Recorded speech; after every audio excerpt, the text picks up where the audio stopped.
Hello my friends, it's Ranger Russ from the Meggs Point Nature Center, coming to you today from Mono State Park in Columbia, not far from Lebanon, Connecticut. And I came a little early because there was a great horned owl directly across somewhere in the area of that dead tree that's broken off on the other side. This great horned owl has been calling occasionally as I was walking out to this point to begin the program. So I chose this place because I thought I might get a glimpse of him, but not seeing the owl. It's probably in cover. But we've got some bumblebees over here on these little purple flowers, which I used to know the name of. I grew up with these flowers. Haven't seen them since I was a kid on the river that I grew up on. There was also a little pickerel frog hopping around, but it's left while I was connecting my my microphone. So if we are ready. The gimbal is not lining up perfectly here, not quite sure why. I'm going to turn it off and try again.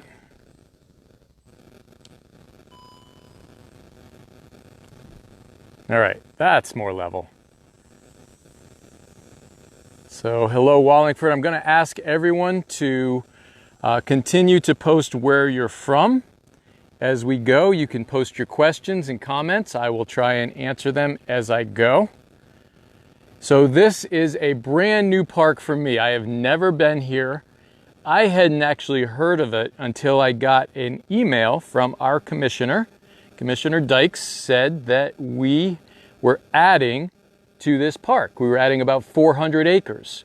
So currently Mono State Park is about 200 acres, and we're adding about 400, so it's getting much larger. Now that 200 acres, 113 acres of it is this pond.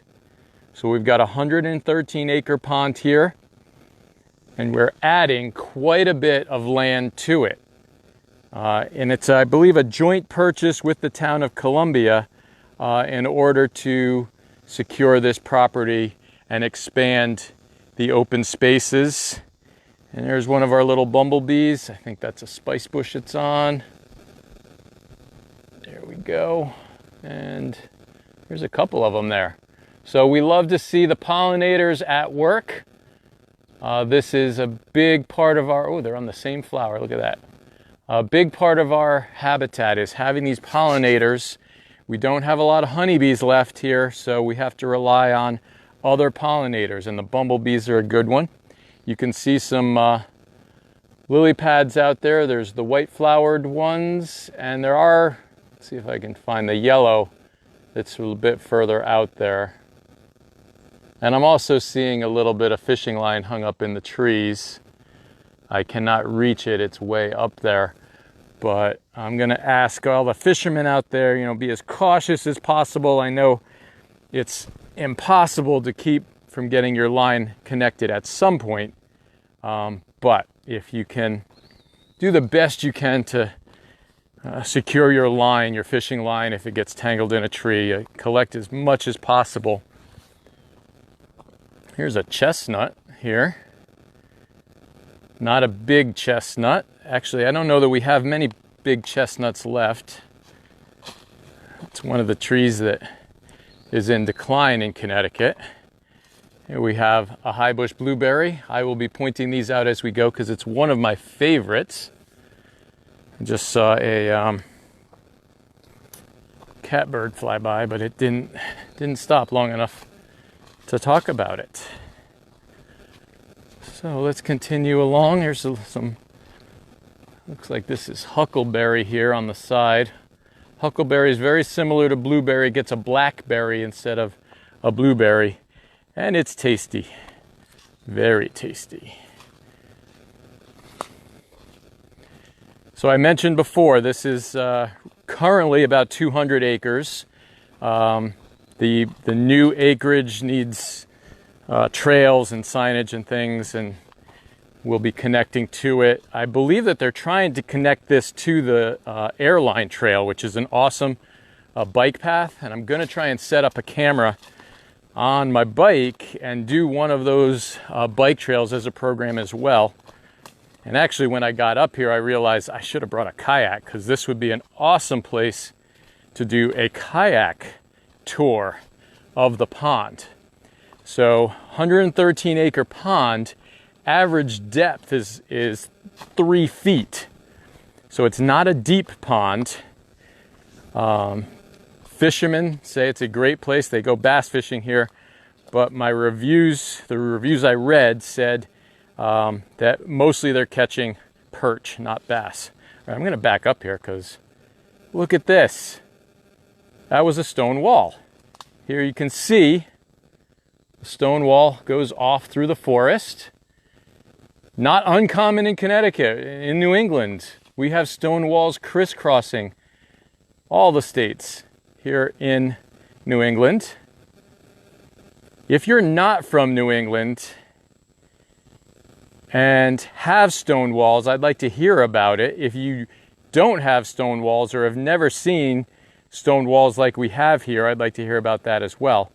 But it looks like it gets tumbled here down by the pond.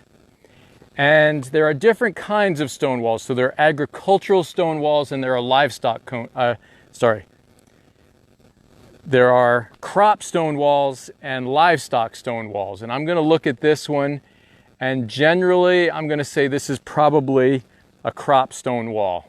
This was separating fields, not trying to contain livestock. It's not very large.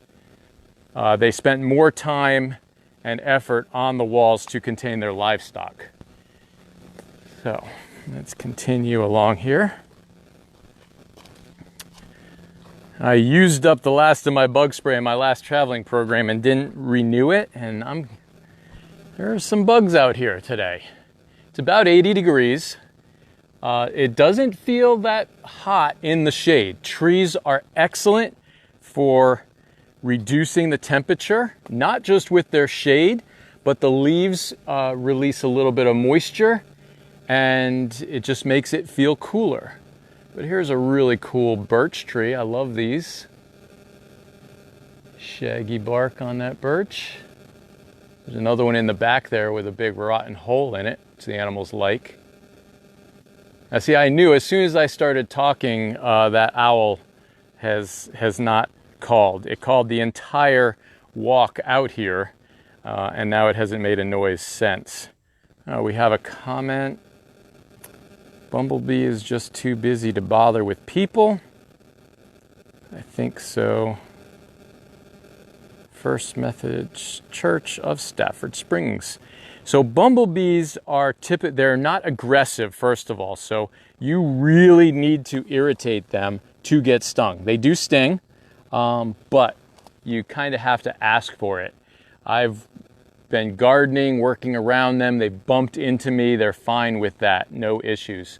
It's when I accidentally grabbed one when I was pulling a weed, grabbed it and it stung me then. So bumblebees are really not very scary when it comes to bees. They're big and intimidating, but not scary. So I found this on the trail here, and this is from a birch. And I know that, so birches don't turn blue typically. That's a fungus, a blue stained fungus that stains, and it only stains birch. So this fungus grows in fallen birch branches and logs, and not all of them will turn blue. Not all of them will turn this blue. This is really cool, really bright blue. But it's just a stained fungus that's in the wood. Actually going to bring that back. It's just too cool. So my mother always had a problem with the things that I would put in my pockets and bring home. Sticks, rocks. She hated to hear the rocks in the washing machine when I was a kid. Occasionally a live animal. That freaked her out too. So she had to be pretty tolerant of all the stuff I would bring home in my pockets. All right, let's continue down. Madison, Connecticut. So it was about an hour drive for me to get up here from Madison, from Hammonasset.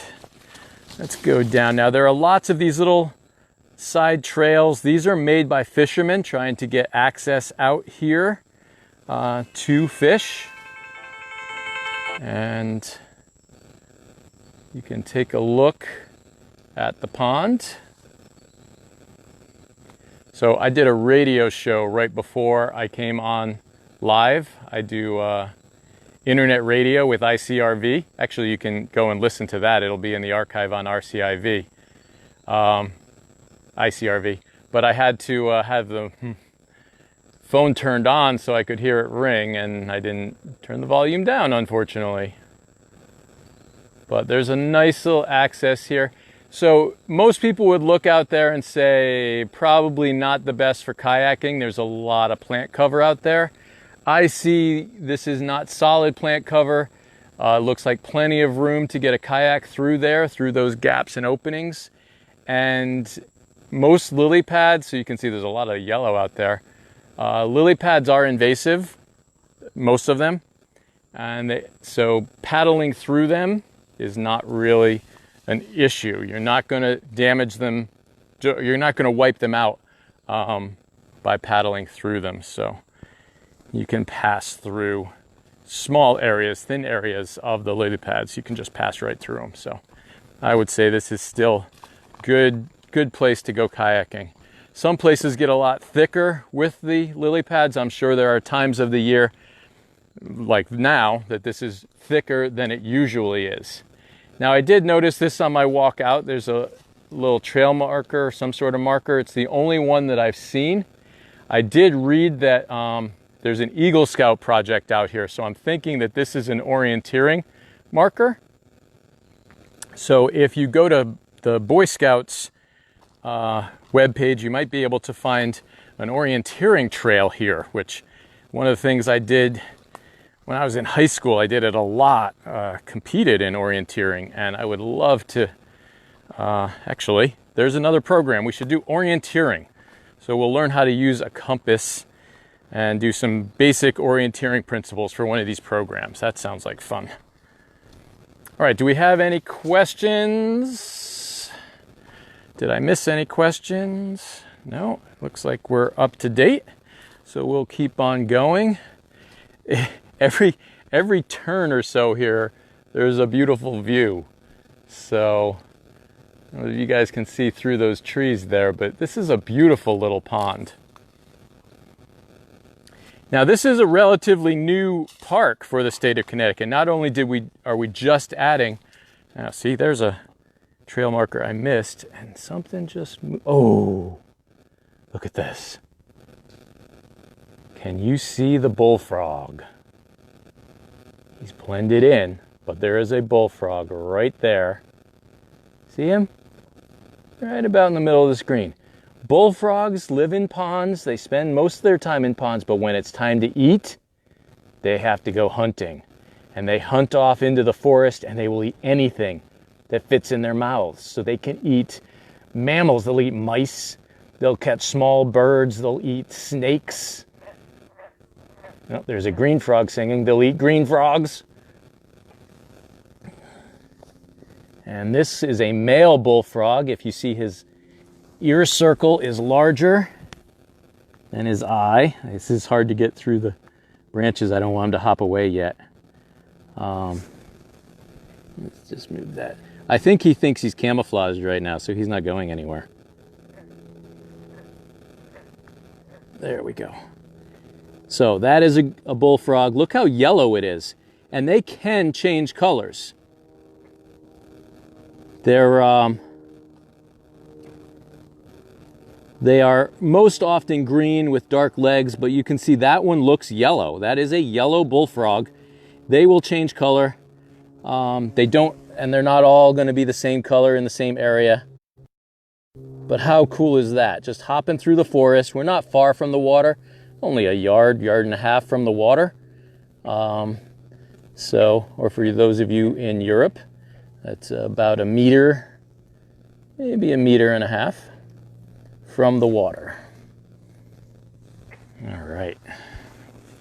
Now, look at that, one bound and he's almost into the pond. Very cool. That's also one of the things I used to bring home in my pockets from my mother. Not actually intentionally for her, she didn't really like that, but they would end up in there. Gia's asking if I found any Indian pipes, and I haven't found any Indian pipes on any of my programs. I've been waiting to find them so that I could do a program on them. Okay, now it looks like my gimbal is slightly off again. It's not balancing.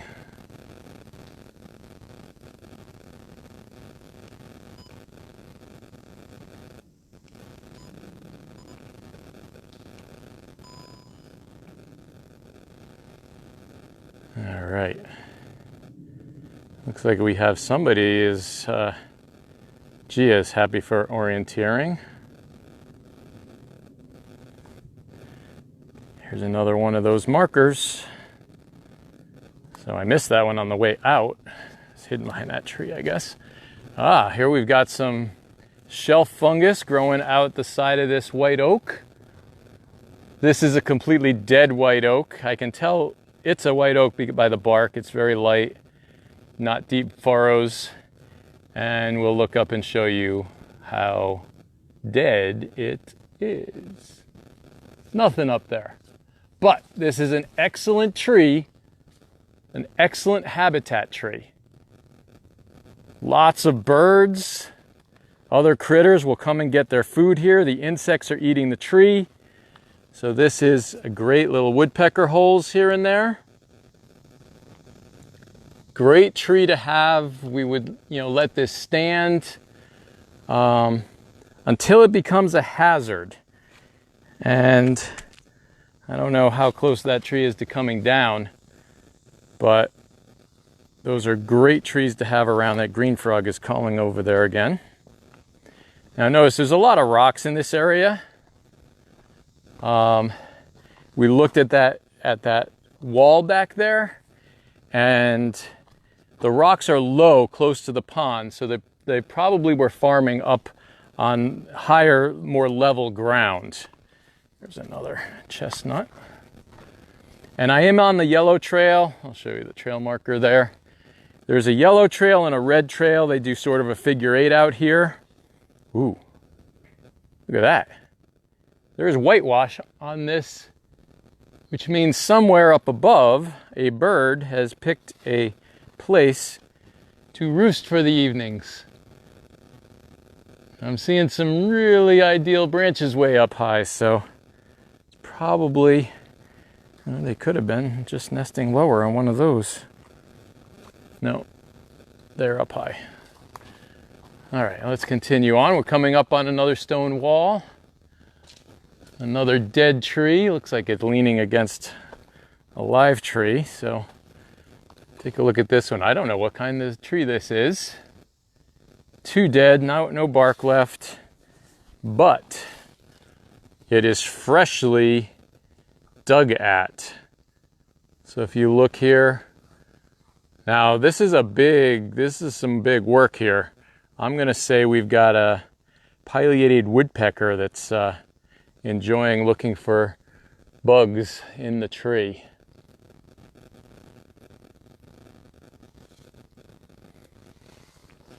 Cheryl says my son's always brought me frogs. That's funny. Do animals eat the tree?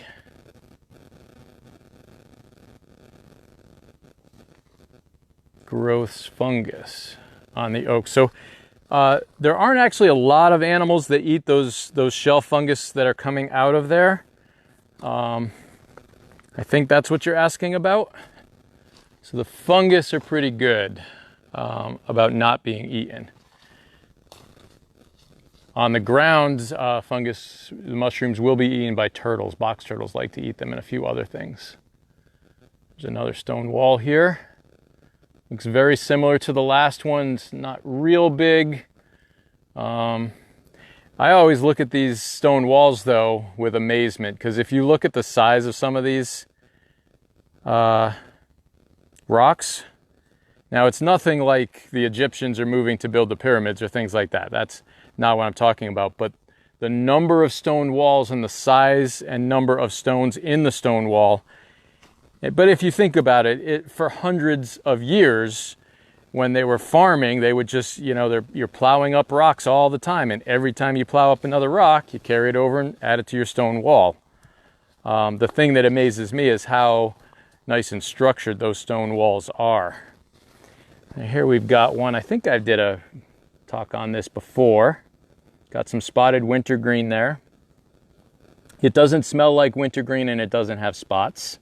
So it's one of those sort of enigmas in the wild world of naming plants and animals that don't seem to match all the time.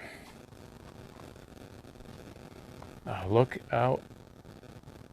Look at this. This is just beautiful. Let's just pan across here.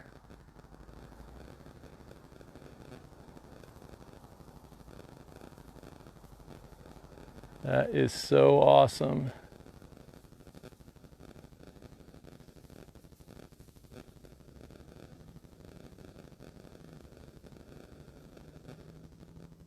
If you look way in the back there, I don't know if you can see, there's a downed tree over there. Very cool.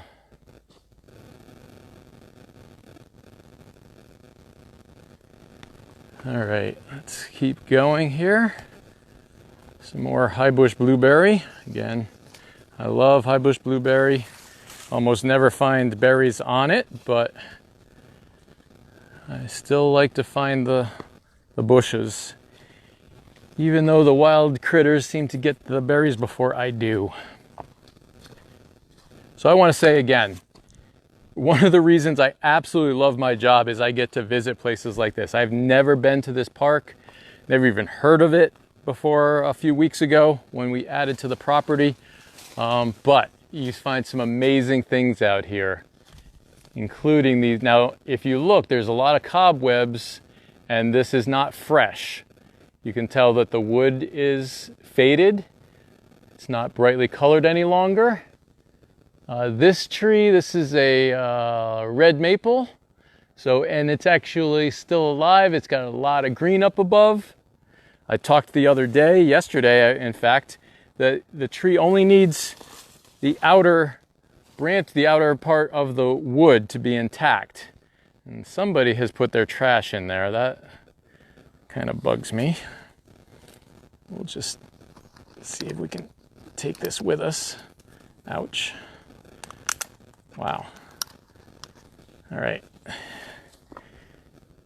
That's not good. That's actually a tin can. I thought it was plastic. I'm going to have to come back and get that out with something else. Luckily, I'm not far from the parking lot. All right, let's continue down. See, we're on the yellow trail. There's a trail marker there.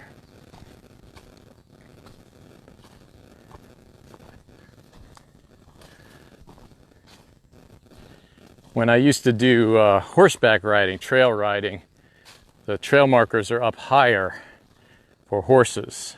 So there would be a trail marker down low and then a trail marker up at eye height for someone on horseback. I always found that interesting. Also, if you go up north for cross-country ski trails, they get so much snow that they make the trail markers high there as well. So there'll be 2 trail markers on those trails. All right, let's see, do we have any questions?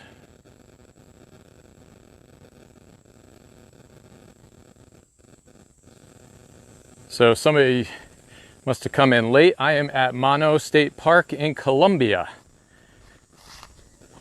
There's a beautiful 113-acre pond here, which I'm gonna get a really good view for you coming up. And here's a white pine. So I haven't seen a lot of pines. So in the succession of a forest in New England, or at least in Connecticut, up north you will get succession leading to a carnivorous forest. It's tongue-tied, that one. Words are tough sometimes, So the white pines will be forced out by the deciduous trees. The oaks and the maples will take over. So that's why you don't see a lot of pines. This one looks like it's doing pretty well, but again, it will get choked out by the others unless you get something that happens, maybe some winds that blow a section of trees down, and then you'll start the succession from maybe a field, or you could have a fire that burns off a lot of the trees and revert it back to a successional forest, or you have a beaver. Now, I did see, doing a little research on this area, there was a beaver lodge in this pond. A beaver may come into an area and clear away all the trees, the big trees that are near the edge of the water, and that will give the white pines a chance to grow after the beaver has moved on.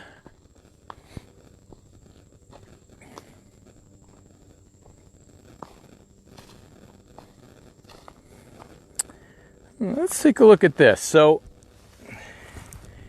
being a New Englander, most people expect that we look up in the trees all the time when we're hiking. I am a reptile lover, so I'm always looking on the ground for snakes and such. But if you look here, we've got some acorns. Lots of these, the green acorns, they're not ripe yet. But that doesn't matter to the squirrels, because look at that. They're eating them open. They're breaking them open and eating them. It's very cool. This isn't just somebody stepping on it and crushing it and breaking it, because the meat is eaten right out of the inside of that acorn. So here are some that have fallen before they're ripe. These let go of their caps. This one still has its cap. I think that's a red oak. I gotta remember. Actually, there's a lot of oaks around me. Oh, there's a red oak right there. There's a red oak right. Pan over there. That's a red oak. So that's cool. There's a sassafras right next to it. There we go, little sassafras tree. Some witch hazel. There's actually been a lot of witch hazel. I haven't pointed it all out to you. Dan is watching. Oh, Dan, isn't it your day off? Dan works at the park, but I think it's his day off. All right, take a look. Look at this view. So again, this is made by fishermen. I wonder if, yeah, it looks like the fishermen brought all these rocks over to build themselves. The rocks go into the water. It doesn't go up on shore at all. Now, I believe that this, I know there's a dam here, so this probably was more filled. So they could have been growing crops out where the pond is now. And I don't know if you can see in the reflection there, you can see the moon. Really cool. So this property was owned by the Monod family, and that got its name. I don't know if they're the ones, but there was a game preserve here. The last family property created a game preserve here, so it's probably more like a hunt. We call it game preserve, but for hunting.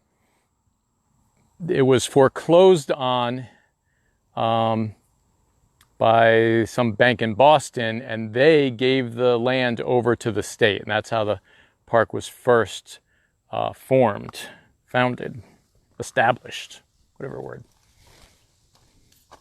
All right. So again, it's 80 degrees out here. I don't feel like it's 80. Yesterday at the park, I did the Cedar Island Trail. That felt like it was 110 when I was in the sun. That was a rough one.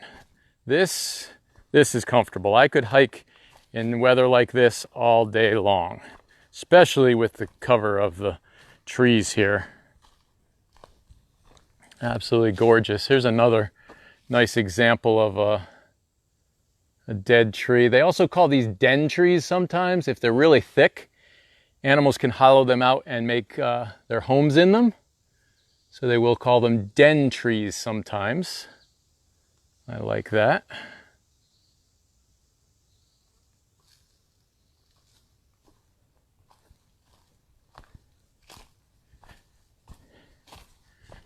Oh, look at this. Look at all these ferns. I don't know why I get so excited about a grove of ferns, but this is a little clearing in the forest with a bed of ferns. Doesn't it look like you could just lay down on that? It'd be a nice, soft little place to lay down. These are lady ferns. I think they call them that because they're lacy. They're very soft. Let's look at one up close. So it's a nice, soft, beautiful fern. Let's see if they've got any spores under there. Now, years ago I learned that hay-scented fern keeps mosquitoes away. And I was a kid, so I just grabbed any old fern. It was always the lady ferns because they had the strongest smell to me. And I would wave them around to try and I never understood why they didn't keep the mosquitoes away. But it was the hay-scented fern that kept mosquitoes away, not the lady fern. I don't even know if we have hay-scented ferns in Connecticut. It was a fern, you know, I had seen it on a show. And some of those things stick with me from being a kid. All right. So this is one of the places, if I were hiking, I'd like to just stop and listen. And if you stay here long enough, now, it probably won't happen while I'm live here with you guys, but if I stayed here for 10 or 15 minutes, I'd start to hear birds, we'd start to see animals moving around, and things just seem to come alive. Once you're still in the forest becomes alive. Now, right now, I do hear some insects. Sounds like a cicada going. But it's an entirely different... Ooh. So here's a birch tree with a really unusual growth coming out of it. Look at this. This looks like like a branch of the birch tree grew out and then grew back in.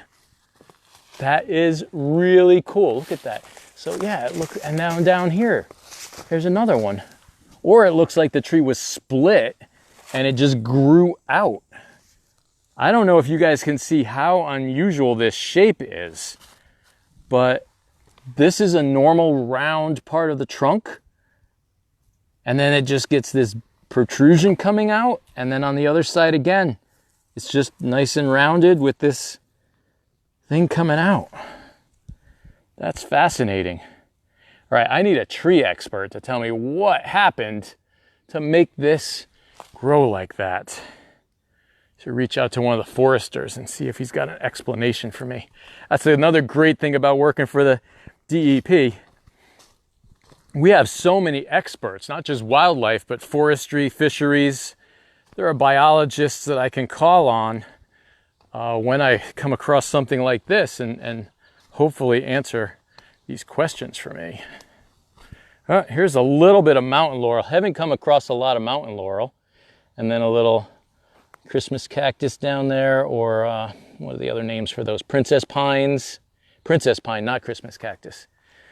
They look like Christmas cactuses that you can buy, but those are princess pines.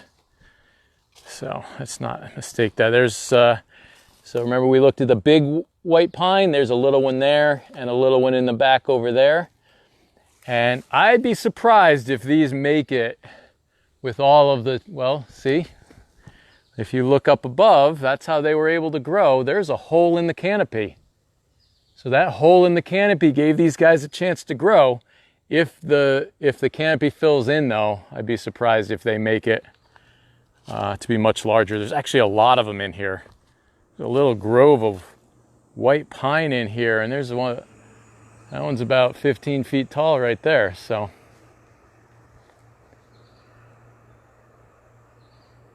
That is really cool. Ooh, someone says lightning. That would cause the tree to split. I've seen lightning, a lot of lightning damage, but I've never seen the tree grow out like that. And maybe it's just the tree doesn't get killed. A lot of times lightning will kill the tree and it won't be able to regrow and heal. All right, now here's another white birch, or not white birch, black birch. just like the last one we looked at, it has a split and it looks like it's starting to grow out. So maybe this will happen here as well. Now this I've seen, but I've never seen it like that back there. That was fascinating. Now, so we're sort of up on a little hill here. We're about 15 feet higher than the pond right now. That's really cool. There's a little drop off there. I love terrain changes. I love changes in habitat as you go. That down there looks much like more of a wetland habitat right down there. It's thick. So I know why the trail comes up here. That's pretty awesome. We've got this nice little hill we're on. These are the things that I look for when I hike. Change of habitat. You get different plants and animals when you have a change in the habitat. That's why I like canoeing on or kayaking on a river is awesome when it goes through different habitats. So if you've ever done the Wood River in Rhode Island, it used to be listed as one of the top 10 places in the country for kayaking. And it goes through 3 different habitats, which makes it really fun to do that river. Okay, so we've got a little split here, and I think red goes off that way, but we're gonna staying along the waterway because down here is a nice view. This is Yellow Trail again. Oh, there's more spotted wintergreen. A nice pines, another little pine tree there.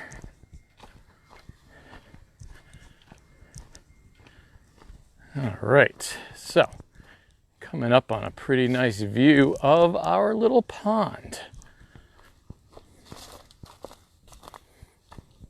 Now I keep saying Mono Pond, Mono State Park. I hope that's pronounced right. It's M-O-N-O. So I'm hoping that, but because it's a last name, it could always be pronounced differently. A lot of people say Meigs Point, but it's Meg's Point. All right. So if you look way back, let's see, way over there, that's where I started. Way down near the end there. Not quite to the end. And they say, by my research, that out there is an island. So you can see there's a little bit that goes over there. So those connect on the far side. So you can canoe all the way around that. On the island, they say there's some great little things to see out there, including a cave, which I'd be really curious to see, get out there. But again, I'm gonna need a boat to get out there. Ooh, there's a big dragonfly. You guys see the dragon? We saw lots of dragonflies yesterday. Oh, 4 just flew right by. Grabbed that one and took him with him. All right. I'm not seeing any questions. If you guys have any questions or anything you want me to try and show you or see as we go, I'll be happy to point it out. I'm gonna head, we're pretty close to the parking lot now.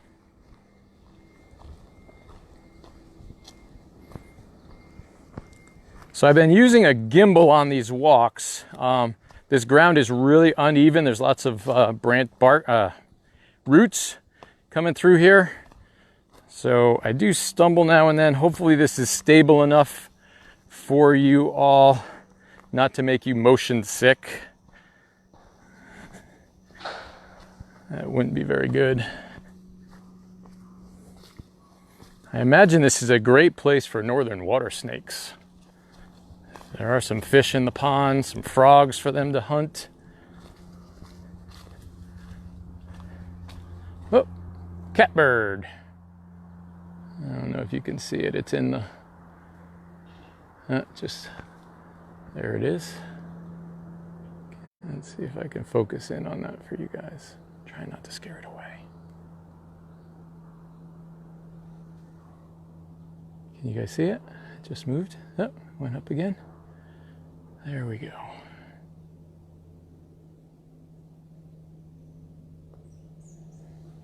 All right. Ooh, I see a question about dragonflies. How do you attract dragonflies to your house? Well, dragonflies are predatory insects, so they're primarily going to be eating other things like mosquitoes and other insects. So as long as you have a really diverse habitat that attracts lots of other insects, you should get dragonflies. So if you think of a typical field habitat, that's what the dragonflies like. So if you have gardens, if you just mow your lawn, you're not going to get dragonflies. You need to let some of the grasses grow, create a border around the area that you mow, let some wildflowers grow there, plant some flowers. You get those insects going, and then you'll start to attract the dragonflies. Let's get down here and take a look at this pond again. Pretty neat little pond here. Again, there is no swimming here, so don't get any ideas saying, ooh, that looks like a cool body of water on this super hot day. No swimming here at this park. So as I go along, let's show you nice body of water here. Good place to go fishing. Again, we've seen some wildlife, a couple of different frogs, pickerel frog, bullfrog. I heard a green frog, or actually a couple of green frogs. We heard a great horned owl. I don't know if you guys could hear it, but I heard a great horned owl. Look, so in Connecticut, white birch and gray birch, or paper birch, they get very confusing here in Connecticut because this is the crossover zone, so they can hybridize a little bit, and it just gets hard to tell them apart. But I always just say white birch for these. All right, let's go out here. Oh, some little cattails there. Did not notice those on the way out. All right, so again, this is Ranger Russ from the Meigs Point Nature Center, coming to you from Mono State Park. Ooh, before I sign off, Hollow Joe Pyeweed. If you remember yesterday, it was much paler. It's almost white. Here, it's very pink. So,